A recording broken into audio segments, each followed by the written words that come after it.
London, 1857. The torrents of June rain poured mercilessly from the heavens, transforming the cobbled streets of London into glistening rivers.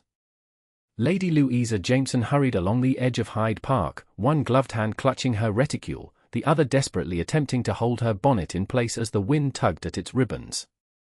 Her half-mourning dress of lavender silk, once immaculate, now clung uncomfortably to her ankles, the hem darkening with each puddle she failed to avoid. 6 months a widow, and still society dictated her every move. The irony did not escape her that even now, freed from her husband's cruel dominion, she remained imprisoned by propriety. The rain intensified, and Louisa quickened her pace, seeking shelter beneath the canopy of a towering oak tree. She had been foolish to dismiss her carriage, believing the morning's clear skies would hold. Now she would pay for her optimism with ruined slippers and, undoubtedly, a fierce cold. "Pardon me, madam, but you appear in need of assistance." The deep voice startled her, and Louisa turned to find herself looking up into the face of a gentleman whose reputation preceded him.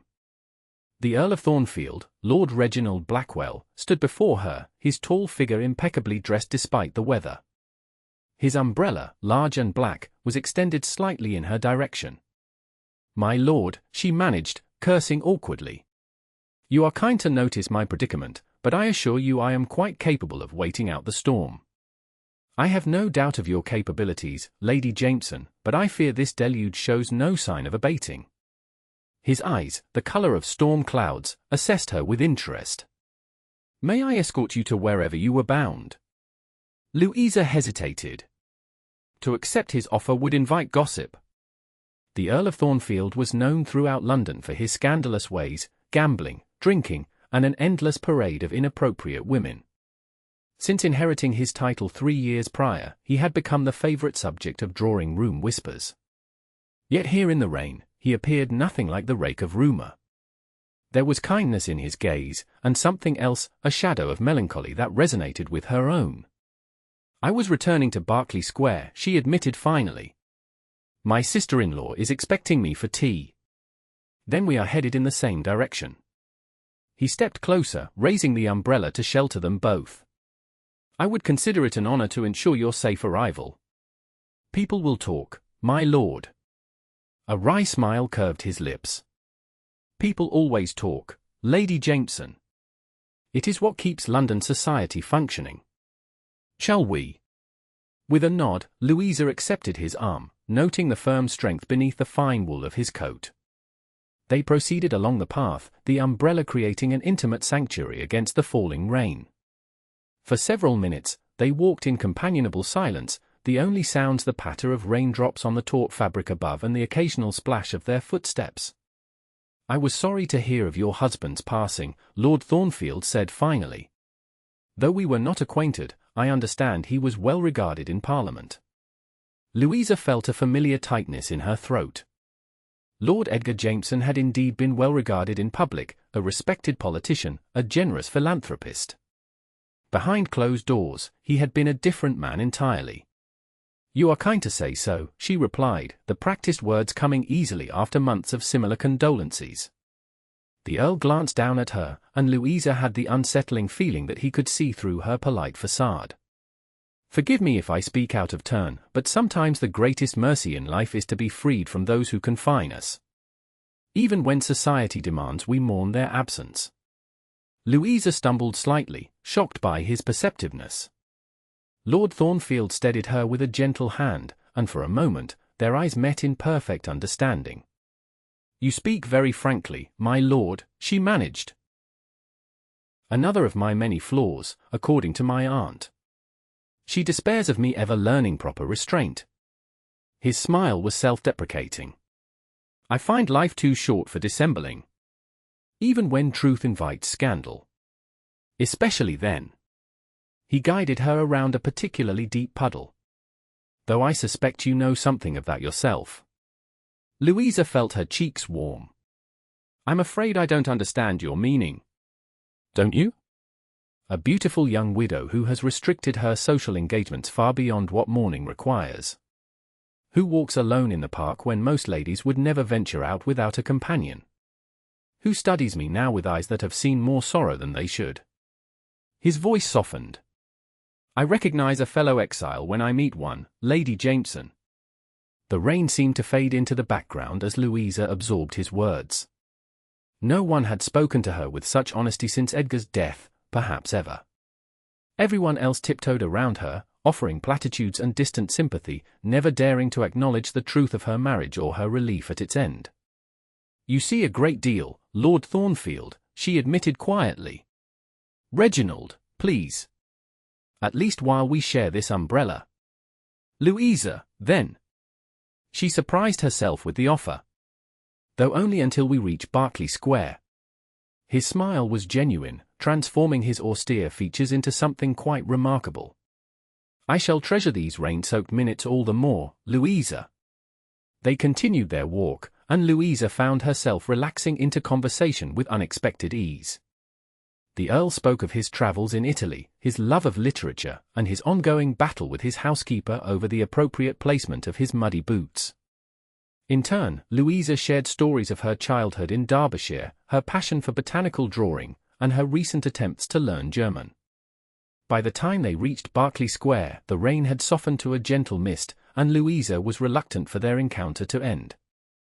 They paused before the imposing facade of her brother-in-law's townhouse. "Thank you for your escort, my Lord Reginald," she said, withdrawing her hand from his arm. "You have turned what would have been a miserable afternoon into something quite pleasant." "The pleasure was entirely mine." He hesitated, then spoke with careful deliberation. "Lady Carmichael is hosting a small musical evening next Thursday. I wonder if you might consider attending? I believe your period of half-mourning would permit such a modest entertainment." Louisa felt a flutter of something long dormant awakening within her.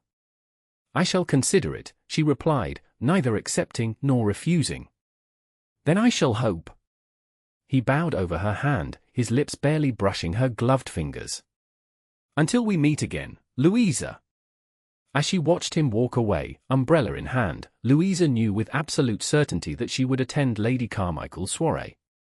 For the first time since Edgar's death, no, for far longer than that, she found herself looking forward to tomorrow. ******, Lady Carmichael's drawing-room hummed with conversation and the delicate notes of a pianoforte. Louisa stood near a window, observing the assembled company with a critical eye. Despite her sister-in-law's protests, she had chosen to wear a gown of pale blue rather than the expected lavender or grey of half-mourning. The small rebellion felt significant, like drawing a full breath after years of constriction. "Lady Jameson, how delightful to see you venturing out again." The honeyed voice belonged to Lady Pembroke, whose venomous gossip had ruined more than one reputation. "We had begun to fear you might become a permanent recluse." "Your concern touches me deeply, Lady Pembroke," Louisa replied with a serene smile. "Though I confess, after experiencing the peace of solitude, one does become rather selective about company." Before Lady Pembroke could formulate a response, Louisa felt a presence at her side. "Lady Jameson." Lord Thornfield's voice warmed her more than it should. "You look radiant this evening." "Lord Thornfield." She inclined her head, aware of Lady Pembroke's avaricious gaze. "How kind of you to say so." "Not kindness, but simple truth." His eyes held hers for a moment before turning to acknowledge their companion. "Lady Pembroke, you're looking well. Has your husband returned from Scotland yet?" The woman's smile tightened. "Not yet, my lord. He finds the grouse too tempting to abandon. Or perhaps it is merely London he wishes to avoid," he replied pleasantly. "Will you excuse us? I believe Lady Carmichael mentioned that Lady Jameson has expressed interest in viewing her collection of miniatures." Without waiting for a response, he offered his arm to Louisa, who accepted it with barely concealed amusement. They moved through the crowded room, nodding to acquaintances as they passed. "I was not aware of my interest in miniature paintings," Louisa murmured. "A fortunate development, as Lady Carmichael possesses not a single one," he replied, steering her toward a less populated corner. "But she does have an excellent terrace where one might escape Lady Pembroke's particular brand of friendship." The terrace, illuminated by discreetly placed lanterns, was mercifully empty. The night air carried the scent of roses from the garden below, and the distant sounds of London created a gentle backdrop to their conversation. "I feared you might not come," Reginald admitted, leaning against the stone balustrade. "So did I," Louisa confessed. My sister-in-law was scandalized by the idea. According to her, I should remain in seclusion for at least another 3 months. And yet here you are, in blue no less. Quite shocking. Perhaps I've grown tired of meeting others' expectations. She joined him at the balustrade, gazing out at the darkened garden. My husband expected perfect obedience. Society expects perfect mourning. Sometimes I wonder if I've ever made a single decision solely for myself. What would you choose if expectation played no part? The question hung between them, weighty with possibility. Louisa considered it carefully, aware that her answer mattered more than casual conversation warranted. "I would choose freedom," she said finally. "To speak honestly, to act according to my own judgment, to feel without guilt. Even if such freedom invited censure. Perhaps especially then." She turned to face him fully. "What of you, my lord? What would you choose if freed from expectation?" Something vulnerable flickered across his features. "Redemption, I think. The chance to be seen as more than my reputation suggests. Is that not also a form of freedom?" "Perhaps it is." His smile was tinged with melancholy. "Though I've done much to earn society's disdain." "Have you? Or have you simply failed to contradict their assumptions?" The music from within changed tempo, a waltz now flowing through the open doors. Reginald straightened, extending his hand toward her. "Would you do me the honor, Lady Jameson?" "It would certainly contradict at least one assumption, that I cannot dance without stepping on my partner's toes." Louisa hesitated. To dance while still in mourning, even half-mourning, would be considered inappropriate. To dance with the notorious Earl of Thornfield would be doubly so. She placed her hand in his. "I accept, though I cannot promise your reputation will survive my own clumsy footwork." His laugh was rich and genuine as he drew her into the proper position. "A risk I'm willing to take." They moved together in perfect harmony, the terrace becoming their private ballroom under the canopy of stars. Louisa felt lighter than she had in years, perhaps ever. There was something intoxicating about Reginald's presence, not merely his handsome features or commanding height, but the way he looked at her as if truly seeing her. "You dance beautifully," she said as he guided her through a turn. "Your reputation is clearly undeserved. One of many misconceptions." His hand at her waist was respectful but warm. "Though I confess, some tales of my misspent youth contain unfortunate kernels of truth." "We all have pasts, my lord." "Indeed. Though some are more colorfully documented in the betting books of whites than others." The waltz ended too soon, but they remained in their dance position for a moment longer than propriety dictated. Louisa was acutely aware of his proximity, of the steady rise and fall of his chest, of the way his eyes lingered on her face. "I should return inside," she said reluctantly. "My absence will be noticed. Allow me to escort you back." He offered his arm once more. "Though I warn you, being seen with me will only fuel tomorrow's gossip." "Let them talk," Louisa replied with newfound defiance. "I find I care less for their opinions with each passing day." As they re-entered the drawing-room, Louisa felt the weight of curious stares and whispered comments. Yet for once, she did not shrink from the attention.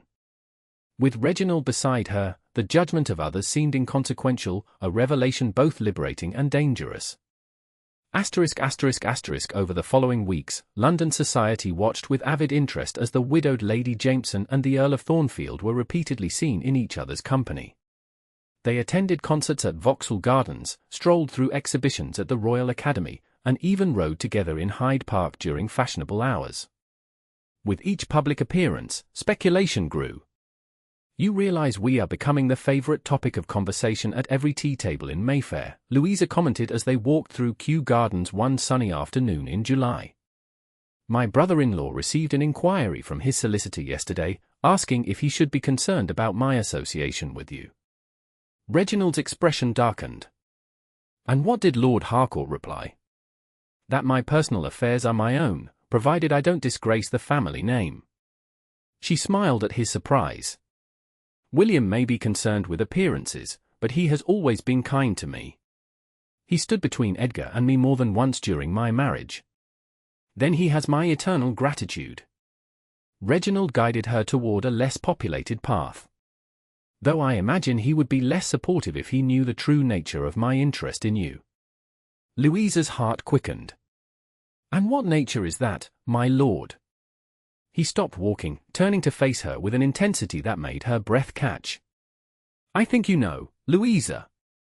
I have tried to conduct myself as a gentleman, to give you time and space to know your own mind. But my feelings for you have grown beyond what I can easily conceal. Reginald, please, let me finish.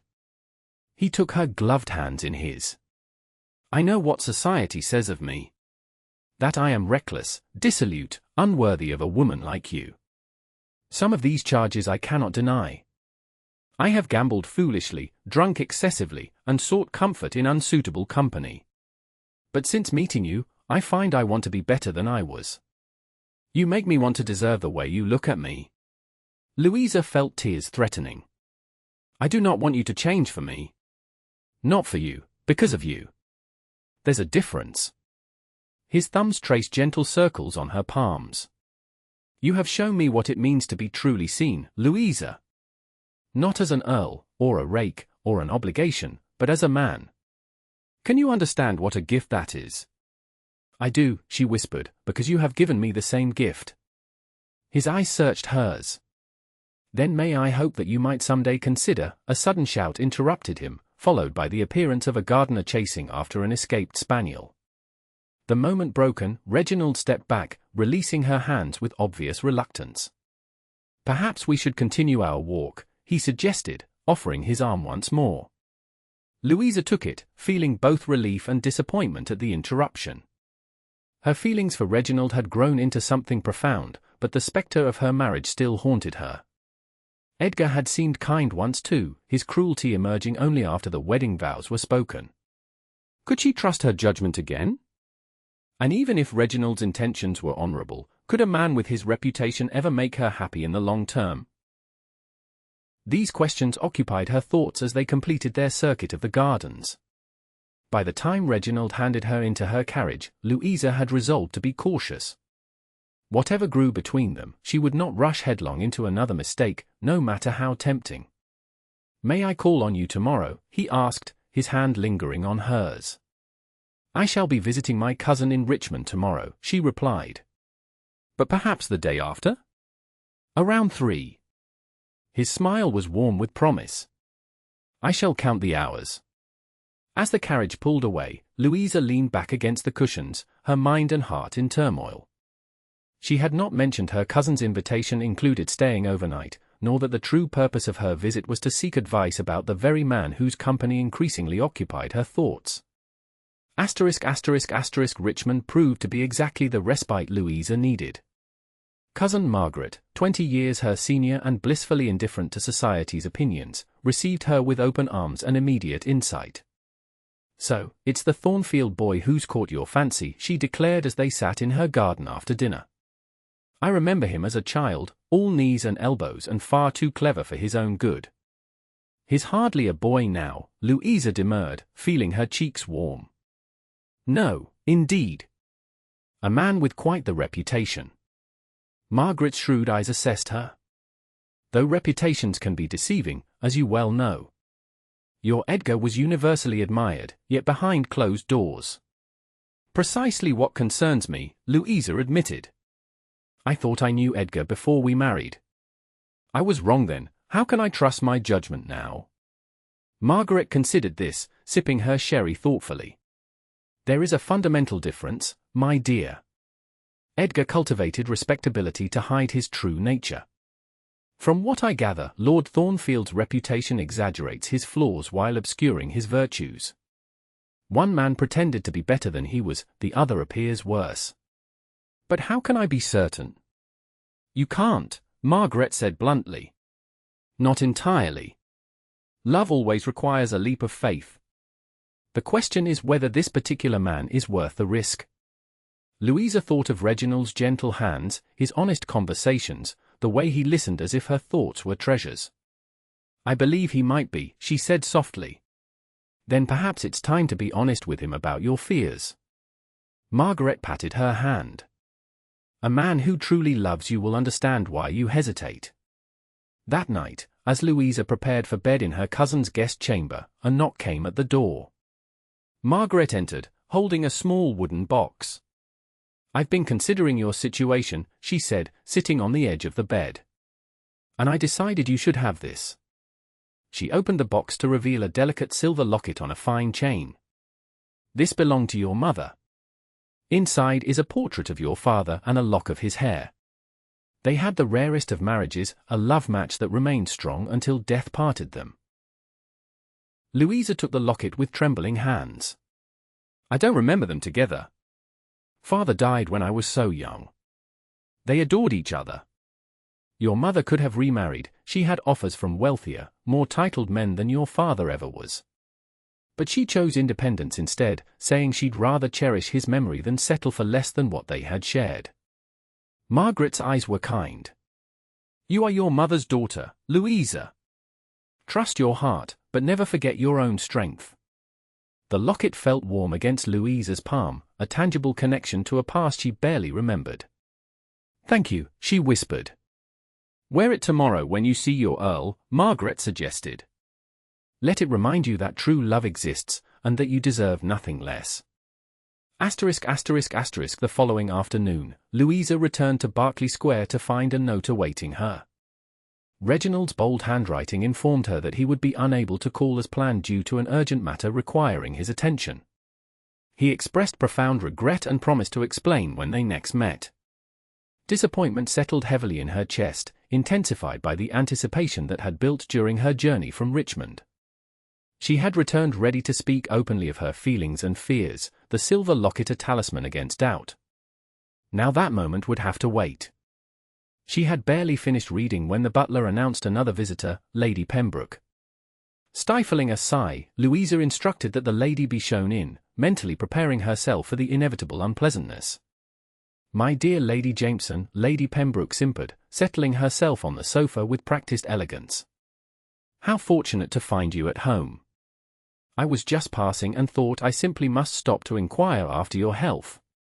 You are most considerate, Louisa replied neutrally. I am quite well, thank you. Are you indeed? I confess, when I heard the news, my first thought was for your well-being. Such a shock it must have been. Louisa tensed. I'm afraid I don't know what news you refer to. Lady Pembroke's eyes widened with artificial surprise. Oh.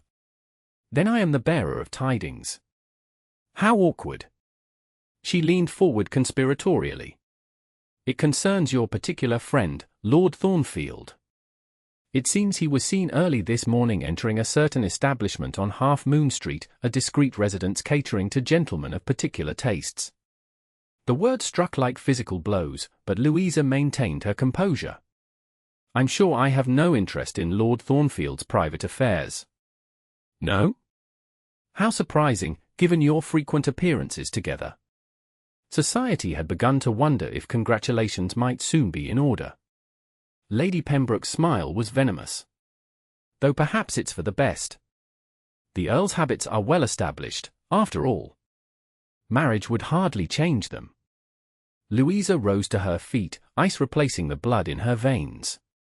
Thank you for your concern, Lady Pembroke, but I have correspondence that requires my attention. Of course, of course. The woman stood, satisfaction evident in every movement. I merely thought, as a friend, you should be aware. Men like Thornfield never truly reform, you know. My husband says leopards and their spots, and all that. How fortunate that your husband possesses such wisdom, Louisa replied tightly. Good day, Lady Pembroke.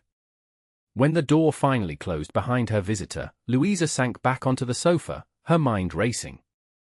Half Moon Street was indeed known for its discreet houses of assignation. If Reginald had been seen there this morning, it would explain his cancelled visit and reveal his true character. Yet something about the situation felt wrong. In all their time together, he had never given her cause to doubt his sincerity. His words in Kew Gardens had seemed to come from the heart. Could she have been so completely deceived again? The locket felt heavy against her skin, a reminder of what real love should be. With trembling fingers, Louisa removed it, placing it on the small table beside her. Whatever the truth, she would not rush to judgment, not this time. She would wait, listen, and decide based on more than malicious gossip. Her resolution lasted precisely 24 hours, until the afternoon post delivered the Morning Chronicle. There, in black and white, was a small item noting that the Earl of Thornfield had been observed entering a house of questionable repute on Half Moon Street, accompanied by a lady not his wife. The paper refrained from naming names but suggested that the Earl's recent interest in respectable society may have been merely a passing fancy. The words blurred before Louisa's eyes. Lady Pembroke's visit had been no coincidence, she had known the story would appear in print. The public humiliation was complete. Louisa spent the remainder of the day in her rooms, pleading a headache when her sister-in-law inquired after her absence from dinner. No word came from Reginald, no explanation, no denial, nothing. His silence seemed confirmation enough. By morning, her shock had hardened into resolve. She had survived Edgar's cruelty, she would survive this disappointment too. Reginald Blackwell had proven himself unworthy of her trust, and she would not waste another tear on him. She dressed with particular care, selecting a walking dress of deep green that emphasized her fair complexion. The locket remained in its box, a reminder of a dream that had never been realistic. Informing the butler that she would receive no visitors, Louisa set out for a walk, determined that fresh air would clear her mind. Hyde Park was relatively quiet at this unfashionable hour, allowing Louisa to stride purposefully along the paths without fear of unwelcome encounters.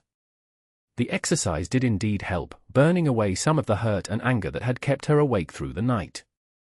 She had completed nearly a full circuit when the sky, which had been threatening all morning, finally opened.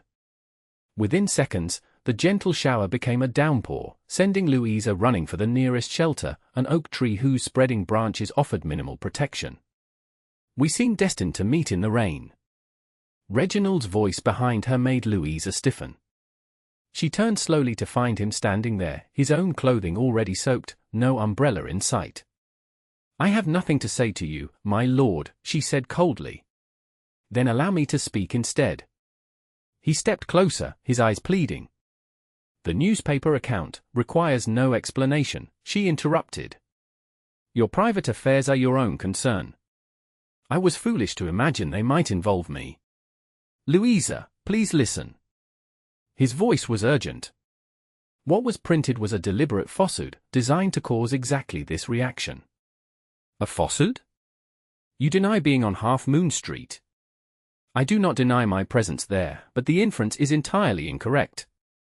He ran a hand through his wet hair in frustration. "The house in question belongs to my cousin, Lady Russell. She is recently widowed and in desperate financial straits. I have been helping her settle her affairs discreetly, as her husband left significant gambling debts." Louisa wanted to believe him, but doubt held her back. "And this required such secrecy that you could not simply tell me." "It was not my secret to share." His expression was earnest, water dripping from his hair onto his face. "Clara asked for my discretion until matters were resolved. Her reputation is already fragile. If her husband's debts became common knowledge, she might be ruined entirely." "Lady Russell," Louisa repeated. "Your cousin?" "Yes. You may verify this with her directly, if you wish. She is staying with my aunt in Grosvenor Square now that the creditors have been satisfied." He took another step toward her, close enough now that she could see the desperation in his eyes. "Louisa, I would never betray your trust. Not for anything in this world." The rain continued to fall around them, but Louisa barely noticed. She searched his face, looking for any sign of deception. "Why did you not come to me yesterday?" "A note explaining, I tried." When I received no response, I assumed you wished no further contact. His brow furrowed in confusion. Did you not receive my letter? I sent it by messenger late yesterday afternoon. I received only your first note, cancelling our appointment. Understanding dawned on his features. Someone intercepted it. Lady Pembroke, I'd wager. She was leaving your house when my messenger arrived. He mentioned seeing a lady departing as he approached. The pieces fell into place with sickening clarity. Lady Pembroke's coincidental visit, the perfectly timed newspaper item, the missing letter, it had been a calculated campaign to separate them. Why would she go to such lengths? Louisa wondered aloud. Because her daughter had set her cap for me before you entered the picture, Reginald explained grimly. Lady Pembroke had already begun planning the wedding when you and I were first seen together. Our continued association threatened her ambitions. The absurdity of the situation struck Louisa suddenly, and a laugh escaped her lips. All this drama for a man who never expressed interest in her daughter. London society rarely lets facts interfere with a good scheme, he replied, his own mouth quirking upward. Particularly when orchestrated by a woman like Lady Pembroke. They stood looking at each other, the rain creating a private world around them. Louisa felt the last of her doubts melting away, replaced by a certainty that transcended reason. I should have trusted you, she said softly. I let old fears dictate my response. And I should have been more direct from the beginning. He reached for her hands, holding them between his own. No more secrets, Louisa. No more allowing the past to shadow what we might build together. What exactly are we building, Reginald? His eyes never left hers as he slowly, deliberately lowered himself to one knee on the rain-soaked ground. A life, if you'll have me. A partnership based on trust, honesty, and love. Louisa's heart seemed to stop. Love? The deepest kind. The sort that begins with an umbrella in a rainstorm and grows with every conversation, every shared laugh, every moment of understanding. His voice was husky with emotion. I love you, Louisa Jameson. I think I have since that first day, though it took me longer to recognize it. Will you do me the extraordinary honor of becoming my wife? The rain had plastered his hair to his forehead and thoroughly ruined his fine coat. Mud stained the knee of his trousers, and water dripped from his chin. He had never looked more handsome to Louisa than in this moment of complete vulnerability. Yes, she whispered, then louder, yes, Reginald. I will marry you. His smile was brilliant as he rose, pulling her into his embrace. Their first kiss tasted of rainwater and promise, sweet and pure despite the tumult around them. When they finally parted, both breathless, Louisa found herself laughing. We shall catch our deaths out here, she said, brushing wet hair from his forehead. Worth it, he replied, pressing his forehead to hers. Though perhaps we should find shelter before announcing our engagement to the world. As if in agreement, the rain began to lessen, the downpour softening to a gentle shower. Reginald offered his arm, and Louisa took it without hesitation, secure in the knowledge that whatever storms life might bring, they would weather them together. They were married in October when the trees of Hyde Park blazed with autumn colour. The ceremony at St. George's, Hanover Square was attended by all of fashionable London, many of whom had wagered on the match's failure. Lady Pembroke was conspicuously absent, having retreated to the country shortly after an unfortunately public confrontation with Reginald's cousin, Lady Russell. As Louisa stood beside her husband at their wedding breakfast, her mother's locket nestled against her skin beneath her gown, she felt a sense of completion she had never known possible. The journey that had begun with a shared umbrella had led her here, to a love founded on mutual respect and understanding. Happy, my love, Reginald murmured, his hand covering hers. Louisa smiled up at him, remembering rain and doubt and ultimate certainty. Perfectly so, she replied. And you? His answer was a kiss, brief but full of promise, heedless of the watching eyes and wagging tongues. Let them talk, Louisa thought. Some stories were worth a little scandal. Outside, a gentle autumn rain began to fall, baptizing their new beginning with the same blessing that had first brought them together.